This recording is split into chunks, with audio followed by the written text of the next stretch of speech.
What's up, everybody? Welcome back to another exciting episode of Switch Talk 2, the perfectly pocket-sized podcast for fans of Nintendo's hybrid console. We are super excited to be here with you. I'm Antonio, aka Hypecaster, and I'm here with my two best buds, my co-hosts, my partners in crime, Nintendo freaks, they call them on the street. We have Clay and David. Now, Clay, David, what's important to me is that we get to know each other and we let the audience get to know us. So I got a quick get to know you question. Do you remember your first Nintendo game that you played and what system it was? I unwrapped a Nintendo, just the NES. It was Christmas and a friend of the family, good friend, thank you, Walter, he got it for me, which was interesting because it's a huge gift to like get like your buddy's kid. But I played the pack-in. I had Mario, we had the original, just Super Mario Brothers, and I want to say that I got the Duck Hunt thing, like that it came with the light gun pack-in, but I could be misremembering. Clay, what was your first Nintendo? Yeah, it's a tough question. It's some combination of kind of what you were just saying, I think. Probably the original Mario Bros. On the NES or a collection of NES games. I'm pretty sure my dad bought a bunch and gave them to us. I think he figured out real quick that they were super cheap at the time. I think the Super Nintendo was well into its heyday at that point, and so he figured out that he could get he would just come home with handfuls of NES games and give them to us, and we would just play them. It was awesome. That's wild. On a complete side note, was Duck Hunt good? Am I misremembering that it was like incredibly fun, or was it just like trash? You guys? No, I thought it was good. I mean, it had the NES Zapper, and you could actually play two-player. Another person could plug a controller in and control the ducks if they wanted to. I did not know that to this day. That's crazy. It was fun fact. Yeah, but I thought it was a great game. It was probably revolutionary for its time, I would think. David, how did you lose your Nintendo virginity? Okay, so I kind of have two answers for this because of arcades. I think my earliest memory of playing a Nintendo game, like before we had anything at home, would have probably been original Super Mario Brothers arcade machine in like a pizzeria. I remember there was one that had it. And I would have to have been very young at this point, like maybe 4 or something. I don't know, but I think that was my first actual time touching a Nintendo game, and I think a video game, period. Because back then it was pretty much the same thing to me. I played Nintendo games. That was what I played. The first one that I remember actually having with us as a family was Super Mario Land for the Nintendo Game Boy, because we actually had a Game Boy before we had an NES. Interesting. I think we got the NES later. So that's the first time I had one that I could actually, play for more than like a quarter's worth extensively. Wow. So that's why I kind of was like, I should have two answers to this. So we didn't get an NES till we got an NES a little bit later, but it was like right at the end of its life, and I think. So I don't have that many memories of the NES. We had like 3 games, and then some Christmas we got a Super Nintendo with like Mario and Zelda, Mario World, All-Stars, and Zelda. That's what I remembered. And then, so way more memories of the Super Nintendo, a little bit of NES. Wow, what an interesting Super Mario. Was it Land? You said was the first one. Yeah, first one we had time to like put into because it was like it's the Game Boy one. Wow, that's interesting. I think it came out late 80s, something like that. And then the original arcade machine was my probably very first video game, period. And we were in love ever since. All right, everybody. Mm-hmm. So Nintendo's on their game. If you didn't know, they had a completely focused direct on Donkey Kong Bananza on June 18th. And we learned quite a bit. I kind of summarized everything into like bullet points, and we're going to run through it. But long story short, by all accounts, this was like one of Nintendo's peak directs. It was chock full of things like about the game. It had really good pacing, and it was just like it kind of blew me away. So we have a release date. Donkey Kong Bonanza is launching on July 17th. It's right around the corner. It's a Switch Talk exclusive. I mean, it's a Switch 2 exclusive. Excuse me. We learned that Pauline is the Rock. So Odd Rock is eventually turns into I would call her a baby Pauline, but like a younger Pauline. And then she has abilities. This sidekick can sing, and she has unlockable things. So like basically skills, which was something interesting, apply to both Donkey Kong and her. And you're going to evolve what you can do over time.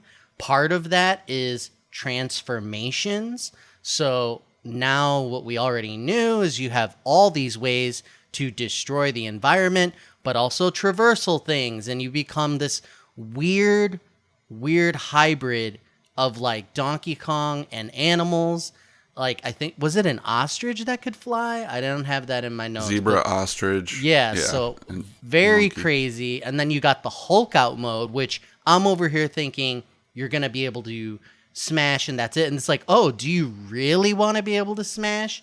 So in addition to the animal transformations, you have this Bananergy came up in my research.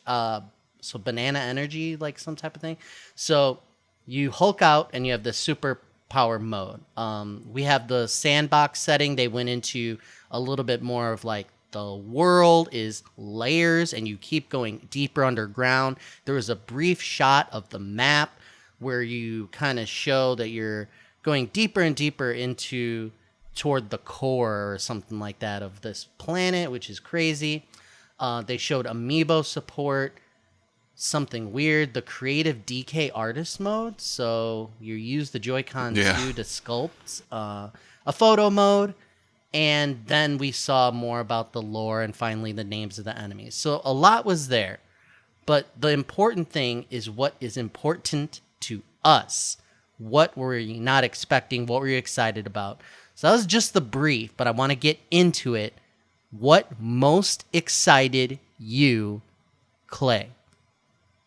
Man, yeah, I mean, pretty much the whole thing did. But if I had to pick something specifically, I guess it's just the amount of content that there appears to be. And that's what everybody wanted to see from this direct was, what else is there going to be? Because I think what they have shown is very minimal. The demo was even pretty minimal. Locked them into very specific areas. And so even people who were getting to play this were going, I don't know about this game. And it's like, well, hold on. Like, you're seeing like a very small little snapshot of the game. And so I think a lot of people are thinking, all right, so what else is there to it? And so the fact that just the sheer amount of the scope of this game and how much there is to unlock, how much there is to do. We saw some new levels. We saw some new modes and extra things. You mentioned that like art mode where you can like sculpt things. It at first this felt like maybe this was a game they just kind of threw a little bit of time into, but the more we saw, it's like, no, they spent a lot of time on this. Maybe even too much time, like to the point that they're like, what do we do? I don't know. Let's make a sculpting mode because we have this like physics engine or something. I don't know. But it's like, clearly they spent a lot of time on this, and I'm expecting a very polished experience, hopefully. But yeah, just excited the amount of hours that this is I'm gonna put into this game. It made me super stoked. I'm hearing that you like the scope and the depth of like everything, and I would agree with you. When you get that shot of the map that I kind of alluded to, it gave me Mario Odyssey vibes, and it was like, this is going to be a place that you can truly explore, and it's very expansive to just allow discovery. So it's like not just that you can go and destroy things to destroy them, because that's obviously fun, but the collectibles that you find, that's like the sauce. That's like the addictive nature that gets its hooks in me. More Odyssey-like was confirmed, double confirmed with this direct. And I think that was like the one thing for me that was most exciting. I think the most surprising one was that sculpting mode. It gave me vibes of Super Mario 64, where you just had this mode before you start the game where you have Mario's face and then you can pull it and shaped it and mold it with the little hand. It's like you want to pull his cap down, want to make his ears really big. And I remember spending hours on this thing that was just so simple, but it was a little extra and it was fun. And they tapped into that and just let you do it. And just the vibes of saying we're bringing that back and hey, go ahead and sculpt. That was the most surprising thing for me by far. David, what was the best thing that came out and the most surprising thing that came out? Oh, best I mean, thing. It's hard to pick one. It's hard to really narrow down. Pick one child. Things, you love all your one children child, equally, man, but you have to so pick good. one child.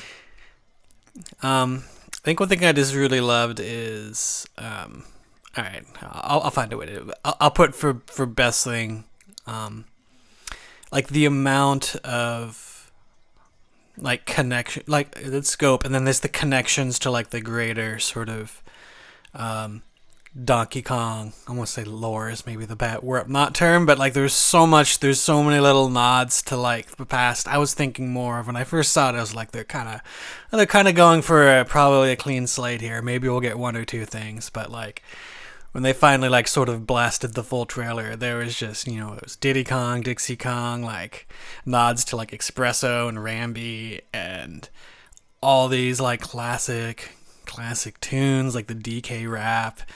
And it's just really nice to see like this franchise being taken this seriously.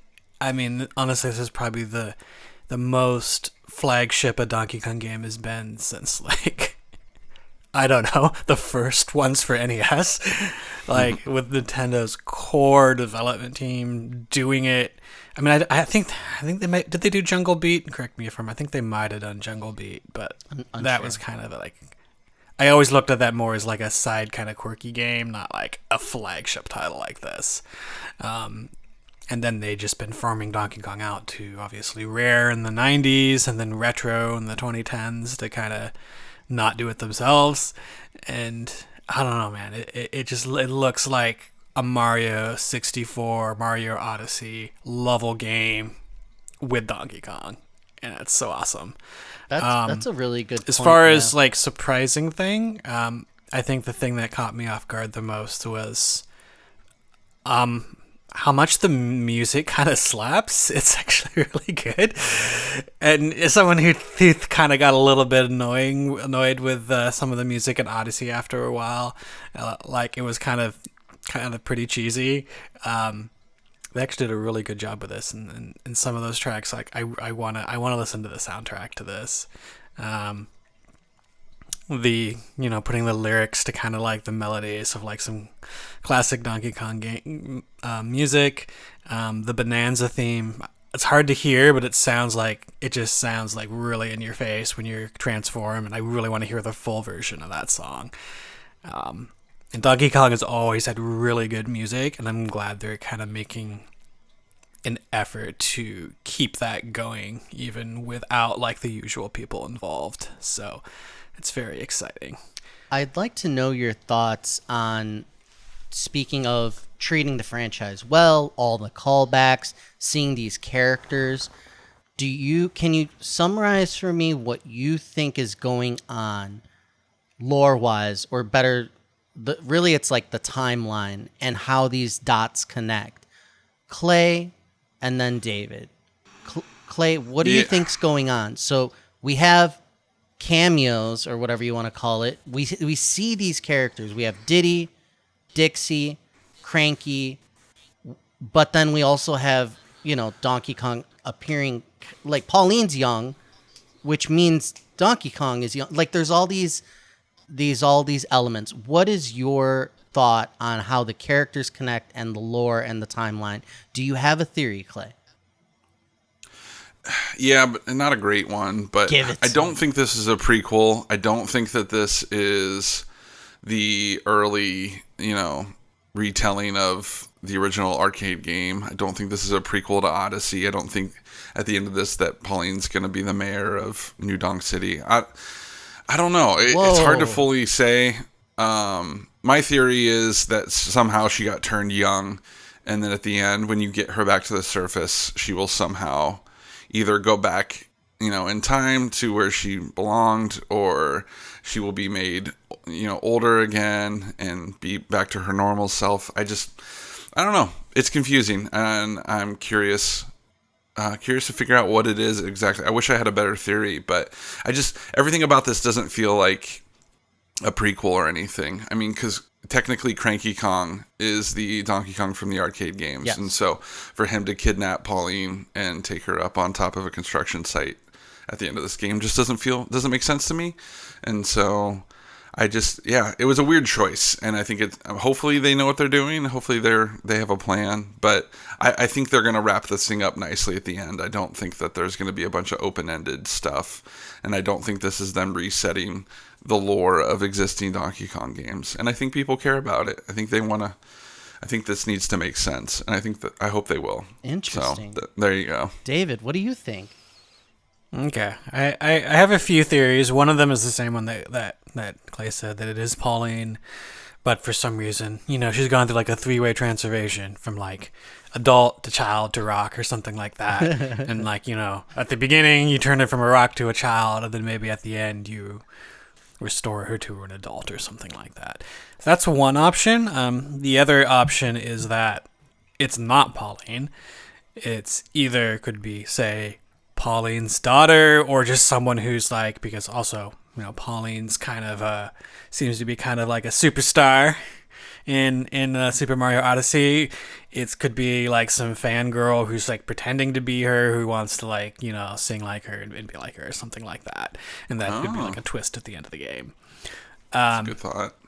The other option, and the one we probably don't want, but as I was saying before, with this being really Nintendo's first, or Nintendo's core development, Japanese development team, the first time them really taking on, is that they've just decided to like retcon a whole bunch of stuff, and that the original Donkey Kong now is maybe like when Pauline and Mario were kids or something like that, and that's just how it is, and it's a prequel, and they're just throwing all the lore out, and Cranky Kong's not the original Donkey Kong, and the thing that I really don't want that. I agree with you. I think that it's a little bit too much, because I think the Donkey Kong games were still popular enough in Japan that they would have been familiar enough with the lore not to want to throw it out.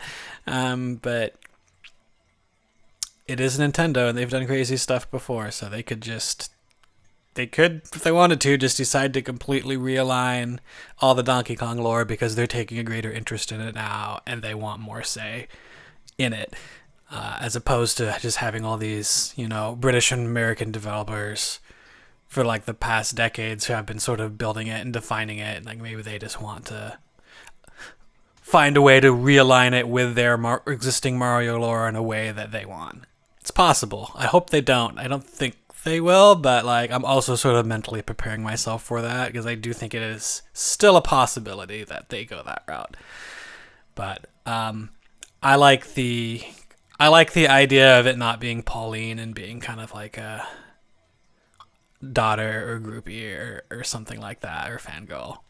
Like, that's my favorite theory, I think. I think the turning into an adult is just silly, because then I think it's like... Because then it's like a adult trapped in a child's body, and I think it ruins some of the tropes of this sort of like, big dude with like the little girl kind of genre, whatever that genre is. I feel like it is a genre now with like Wreck-It Ralph and like a bunch of other things that kind of do a similar thing. Because I think the whole reason they made her tiny is so that they could put her on Donkey Kong's back. Like, they're not going to put a full, like a grown adult woman on his back, and so it needed to be a little more portable. But yeah, she's tall, but like, too. but then like objectively tall. Why her of all people? Like, why did they pick her? I'm very interested. Pauline to is see associated with thoughts. Donkey Kong, right? But like, yeah, and I don't. Just to me, her being an adult in a child's body, like, doesn't make sense, because it seems like a good deal of the plot is going to be about her hopes and dreams of being a singer and all that. So that to me, it doesn't entirely make sense if it's adult Pauline and transformed Buddy. I don't know. I like the idea of it being someone else, and is just using the name for some reason. These are just wild theories. See. Seriously, you guys are taking it to a whole different level. Clay's like, I don't believe anything that's come out as like the best like guesses so far, and then David is like, you know what? It makes sense if it was just a complete retcon. Like these are wild theories. I don't know what's gonna happen. Reader mail time. This comes in from our devoted listener, Timmy from Little Big Falls, Minnesota. He says, I loved the Donkey Kong Bananza Direct, but will it actually move the needle and cause people to buy Switch 2s? Is this a system seller from what you can tell? Clay, what do you think? Is Donkey Kong Bonanza a system seller? Did this move the needle for you, and do you think it'll move the needle for others? Well, obviously it moved it for me. It did? I thought you were at peak hype already. I mean, that's surprising. Well, I mean, I was, but it just moved it further, past wherever it already was. But 10 to 11? Right, but if somebody's sitting there going, I don't know if Mario Kart is enough of a reason, I feel like this is what could at least tip it over to the point where it's like, all right, like clearly, you got this, you've got Metroid coming out eventually, so it's like, there's a good lineup, and so I think this was a strong, maybe it might have been better just to have it ready to go at launch, but it doesn't hurt that it was a month later. It gives people some time to find a console, gives them time to play some Mario Kart, and get ready for this game, and so that it can have its own little spotlight. I don't know how many people are buying it just for this game outside of the Donkey Kong like diehards, but I do know of a couple people who I've talked to, friends of mine, who are like, "Ooh, that Donkey Kong game does look pretty good." Like, I think it's starting to help people understand, like, yeah, the upgrades of the Switch 2 might not be huge, but if I want to be playing these new games, I'm going to have to get one eventually anyways. And so I think it's helping people see that even though it might not be a huge upgrade, like hardware-wise or whatever, the software you're going to get left behind on the software if you don't make the jump. And so I think there's a little bit of that, but I still think this will sell really well and do really good. But is this actually bringing people over outside of the Donkey Kong lovers, diehards? Probably not. But I think a lot of people are going to give this a shot and hopefully be really blown away. Maybe make some new Donkey Kong fans. To me, the Direct said this is a Mario Odyssey-like adventure game with all the elements that you want, like the transformations, the traversal. I think we already knew about the destruction, and destruction's objectively fun, but this is like a huge adventure, a sprawling place to explore with multiple colorful worlds. I think that's what people want. And for that reason, because we weren't completely sure it was going to be the full package, they said this is the full package. And I think people are craving something like that deep, and that will sell consoles. I think you could totally have been on the fence before and then watch this and say, okay, now I need a Switch 2 because Mario Kart just isn't my thing. So that's my take on it. David, do you think it moved the needle for others? Did it move the needle for you? Did you go up in hype? Was that possible? Oh, yeah. I mean, I went up in hype, but I think, if we're talking about moving the hype needle, absolutely. I'm less sure about moving like the sales meter significantly, because I think like the PlayStation 2, the biggest thing that's going to move the console is the 2, is it's a follow up from another console that was such a phenomenon, and PlayStation 2 sold so much with absolutely terrible like launch titles. Well, the Time Splitters was good. Not all of them were bad, but did not really have a very good launch software wise, and the FOMO got people because they knew, because of the previous product was such a phenomenon, that they're going to want it down the line. And I think with Mario Kart versus DK Bonanza, both of those games I think are definitely going to sell. I think Mario Kart World probably did make the most sense business-wise because absolutely everyone and their mom plays Mario Kart. So I understand why that was first. It's not the hardcore gamer pick. We would probably all rather have Donkey Kong, but it makes sense. And I think with Donkey Kong coming just a month later, like, it's not like any of us were going to not buy it at launch anyway. But they could have also, I think they could have announced Donkey Kong for like a year away, and I think most people still would have made the decision that they did.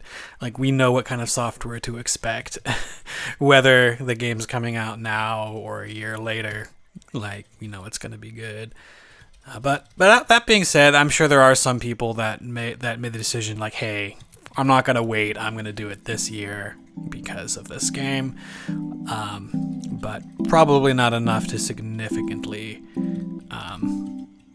change sales. Because honestly, for the first year, probably everything is mostly going to sell out very quickly. And it's going to be in and out of stock all the time. Like, they're going to sell their first year's stock regardless. Yeah. Like, they just will.